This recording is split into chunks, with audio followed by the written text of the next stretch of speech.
into the market. All right, our next guest has a story that's hard to believe, but sadly it is very true. He was running a multi-billion-dollar hedge fund in Moscow before the Russian government seized his assets. He fled the country, but it wasn't over. Russian police arrested his attorney, locked him up at a filthy prison, and demanded that he help them in their prosecution. He refused, and he died in prison.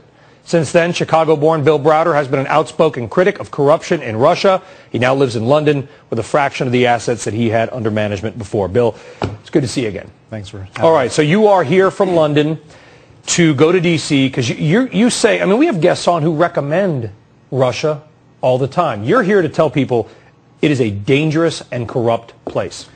I was the largest investor in that country. I had $4.5 billion under management. I had a team of 20 people on the ground doing investments, and one day they kicked me out of the country. Then they came around and tried to steal all my assets, and when I hired a bunch of lawyers to help me, they arrested my lawyer, they stuck him in jail, they then tried to torture him to get him to come up with false testimony. He refused to come up with a false testimony, and eventually he died at the age of 37, leaving a wife and 2 kids. And I mean, it's a tragic story. And of course, the Russian government, listen, they say that, you guys were doing your own corrupt business practices and that, he wasn't killed in prison. He just died in prison. I mean, they are, they're backing away from your story. You're one of the most well-known investors in the world, and they're saying it's not true. Well, they can say it's not true all they want, but what we're doing is we're going around the world and we're putting in place visa sanctions and asset freezes in all countries around the world so that the guys who killed Sergei can't get away with it. And we've got a bill going through the U.S. Congress right now called the Justice for Sergei Magnitsky Act, which will freeze their assets here and ban their visas here. The European Parliament on December 15th passed a resolution to freeze their assets and ban visas in Europe. The Canadian Parliament is doing the same thing. And so the Russians can make up all the nonsense they want. But the fact of the matter is there's a 37-year-old guy who's my lawyer who's dead because they tortured him to death in prison. And they can make up whatever stories they want, but he's dead. The trail of Russian corruption has been long. You look at Shell building a multi-billion-dollar oil platform called Sakhalin. A few years later, the Russian government said, let's do a deal. No, we're going to do a deal.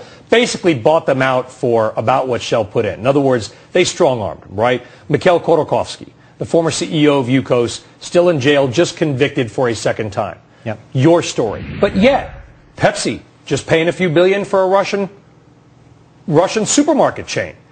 Those stories come out, but we still continue to pour money into Russia. Well, it's like moths to the fire. People until it happens to them, they say, "Oh, that's somebody else's problem." That guy, he shouldn't have been raising his voice. That guy shouldn't have been getting involved in politics. Those guys at Shell, they cut too good a deal. Everybody's got an excuse for the individuals who have the problems, but for everyone that we know about, people contact me all the time.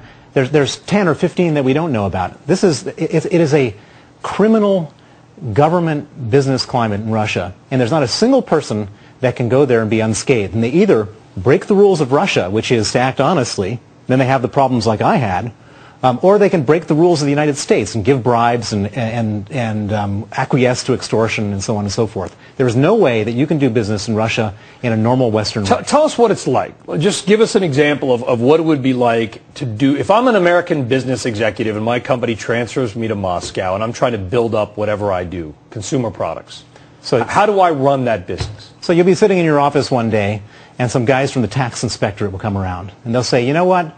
There's an enormous tax bill that you owe. And you say, no, I paid my taxes perfectly. I have 100 corporate lawyers and accountants that say, no, I don't owe anything. And they say, you owe quite a bit of money. And then they say, there's a way of solving this problem. Bring in a paper bag into the office, give it to so-and-so, and put such and such amount of money into that paper bag, and there won't be this problem. But what if you don't? Because if you're an American business executive, the last thing you want to do is be arrested or go to jail in the United States and you will for bribing a foreign official. You will go to jail in the United States. And so what do you do? So you can either give the bribe, go to jail in America. What happens if you don't? Well, if you don't, then they'll come around and maybe they'll arrest your number 2, or they'll arrest your lawyer, or they'll arrest your accountant. And then they'll say, you're next. And while the person is sitting in jail, like my Sergei Magnitsky was sitting in jail, they'll torture them. Then what? And this is what happens to regular, civilized, normal Western people on a regular basis. Is it fixable?